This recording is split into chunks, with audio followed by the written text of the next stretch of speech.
Hi everyone, আমি শ্রাবন্তী চলে এসেছি একটা নতুন ব্লগ নিয়ে। তো দিনটা হচ্ছে রবিবার দিন, মানে সবার ছুটি, কিন্তু মর্নিংটা একটু স্লো হয়। বাবা মার যদিও নয়, ওরা চলে গেছে সকাল সকাল বাজার। তো আজই পুরো সপ্তাহের শাকসবজি মাছ সবই কিনে নেওয়া হয়। তো এই যে সোফার কাভারটা প্রচণ্ড নোংরা হয়েছিল, তো ভাবলাম ওটা একটু কাচতে হবে, তাই ওটা একটু তুলে নিচ্ছি। কারণ বাকি দিনগুলোতে তো অত দেখার সময় হয় না, মা একা একা থাকে আর কতই বা করবে। তাই জন্য সোফার কাভারটা তুলে ওয়াশিং মেশিনে দেব। তো চলুন ওরা বাজার করে আসুক, ততক্ষণ আমি একটু চলে যাই ছাদে, কারণ আমারও কিছু কাজ আছে। ওরা আসলে বাজার টাজারগুলো গুছিয়ে রাখতে হবে আবার। তো ছাদে হচ্ছে যে গিয়ে দেখি গাছপালাগুলো যাক শুকোয়নি, কালকে বৃষ্টি হয়েছে, দেখুন বৃষ্টি হওয়ার পরও মাটিগুলো এত শুকনো, কিন্তু যাই হোক গাছপালাগুলো সতেজ আছে আর কি। তো এখানে এত গরম পড়েছে, মানুষই একদম মূর্ছাগত, তাহলে গাছপালার অবস্থা কি হবে? সারাদিন এই ঠাটা পড়া রোদে এগুলো এখানে পড়ে থাকে। তাই সকাল সকাল চেষ্টা করি একটু জল দেওয়ার, তাহলে সারাদিন অন্তত ঠিক থাকবে। ফুলও সেরকম ফুটছে, কিন্তু সাইজগুলো ছোট হয়ে গেছে এত গরমের জন্যই। তো আমার কাছে মেনলি অনেক রকমের জবা গাছ আছে। তো ফুলগুলো প্রতিদিন ফোটে না, ছোট ছোট গাছ তো আস্তে আস্তে ফুটবে। তো এই গ্রীষ্মকালটাই হচ্ছে একদম জবা ফোটার পারফেক্ট সময়, কিন্তু এত রোদ গরমে জবা গাছও বেহাল অবস্থা। দাঁড়ান আপনাদের একটা জিনিস দেখায়, আপনারা দেখেছেন কিনা আমি জানি না। এই যে এগুলো হচ্ছে শিমুল গাছের ফল। তো এগুলো শুকিয়ে গেছে, যখন এগুলো একদম কাঁচা থাকে, মানে কম বয়স থাকে, তখন এগুলো একটা ঝিঙের মতো টাইপের দেখতে হয়, লম্বা লম্বা ফলের মতো। তারপর আস্তে আস্তে ওই রোদে শুকিয়ে গেছে এগুলো, তো এগুলোর ভিতরে তুলো আছে। তো এটা হচ্ছে এই যে শিমুল গাছটা, এটা আমার ছোটো মাসি যখন আমাদের নতুন বাড়ি হয় তখন ডাল এনে লাগিয়েছিল, তো এখন গাছটা বহু বড় হয়ে গেছে। তো এবার চলুন একটু চা নিয়ে বসতে হবে, কারণ বেঁচে গেছে প্রায় 9টা। একটু চা না খেলে মনটা ঠিক রবিবার রবিবার মনে হবে না, কারণ একটাই দিন পাই সকালবেলায় চা খাওয়ার, বাকি দিন তো অন্য কিছু ব্রেকফাস্ট করে চলে যাই। তো আদা দিয়ে ভালো করে চা বানাবো একটা। চা কি আর একা একা খেতে ভালো লাগে বলুন না? চা একা একা খেতে ভালো লাগে না, কিন্তু কি আর করা যাবে। তো আমি যখন কলেজে পড়তাম, তো 2017 সাল, তখন আমার 2 রুমমেট ছিল, ইপসিতা আর মৌ। তো ওরা ছিল আমার সবের সঙ্গী, সাথে আমার চায়ের সঙ্গী। তো প্রতিদিন বিকেল হলেই আমরা চলে যেতাম চা খেতে, মানে যদি আমাদের নাও ছাড়বে আমাদের সিকিউরিটি গার্ড, তাও আমরা যা হোক করে যাবো চা খেতে। তো ওদেরকে আমি প্রচণ্ড মিস করি। এই চায়ের ইভেন ওই কাপটাও ইপসিতা আমাকে গিফট করেছিল আমি যখন কলেজ থেকে, আমরা যখন কলেজ ছেড়ে আসি। তো যাই হোক, আবার কখনো একসঙ্গে চা খাবো এই আশা নিই আমি নিজের মতো চা করতে বসে পড়লাম, সাথে নিলাম 2টো বিস্কুট।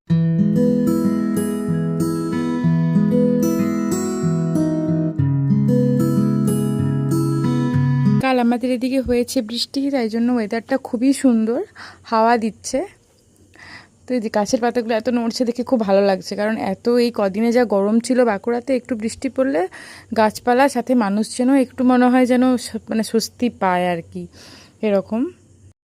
তারপরে মাঝে অনেক কিছু কাজকর্ম হলো, সেগুলোর আর ক্লিপ নেওয়া হয়নি। আজকে আমি আর রান্নার দিকে মাকে হেল্প করতে ঢুকিনি, কারণ মা একা একাই রান্না করছে। তো আমি ভাবলাম আজকের দিনটা একটু গাছের পরিচর্যা করেই কাটাবো, কারণ গাছগুলো পরিচর্যা বিশেষ হচ্ছে না। তো এই যে এই গাছটা হচ্ছে, তাই আমি চলে গেলাম সোজা নিচের বাগানে।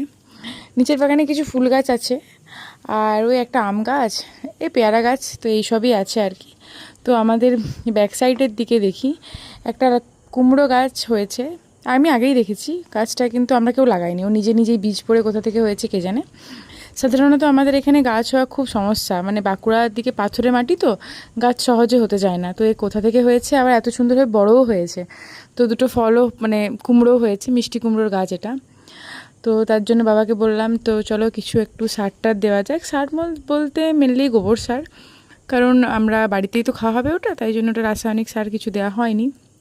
তো বাবা একটু মাটিটা খুঁড়ে গোবর সার দিয়ে দিল গাছটার গোড়ায়।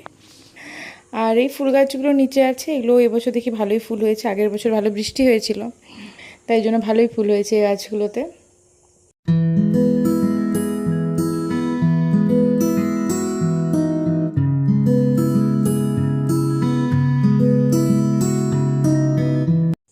এবারে তো আম গাছে আম ধরেনি, কিন্তু পেয়ারা গাছে প্রচুর পেয়ারা হয়েছে এবারে। তো একদম ওপরের জানালা থেকেও হাত বাড়িয়ে পেয়ারা পাওয়া যাবে, এরকম পেয়ারা হয়েছে। এদিকে ভাইয়েরও পরীক্ষা শেষ, তাই ওর পড়ার টেবিলটা মা গুছিয়ে রাখছে। এত বই খাতা হয়েছিল, আর ও মা মিলে পড়ার টেবিলটা গোছাচ্ছে। তাই ততক্ষণে আমি এইদিকে সব বালিশের কাভারগুলো পরিয়ে নিলাম, ওগুলো ওয়াশিং মেশিনে দিয়েছিলাম। তারপরে করে নিতে হবে স্নান। এত কিছু কাজ করেছে, প্রচণ্ড গরম লাগছে। যতই ভাবি রবিবার দিনটা একটু শুয়ে বসে ল্যাদ খেয়ে কাটাবো, কিন্তু আর সেটা আর হয় না, কারণ সারা সপ্তাহের যত কিছু থাকে সেগুলো সেই একদিনই করার সুযোগ হয়। তো ওই জন্য আর সেইভাবে রবিবার দিনটা ল্যাদ খেয়ে আর কাটানো আর হয় না। তো এখনই এইসব করতে করতে বেজে গেছে প্রায় 2টো। এরপরে স্নান করতে হবে, স্নান করে আছে খাওয়া দাওয়া।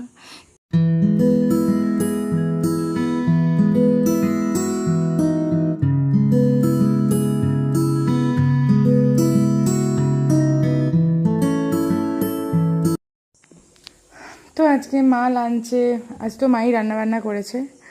আজকে আমাদের হয়েছে চিকেন।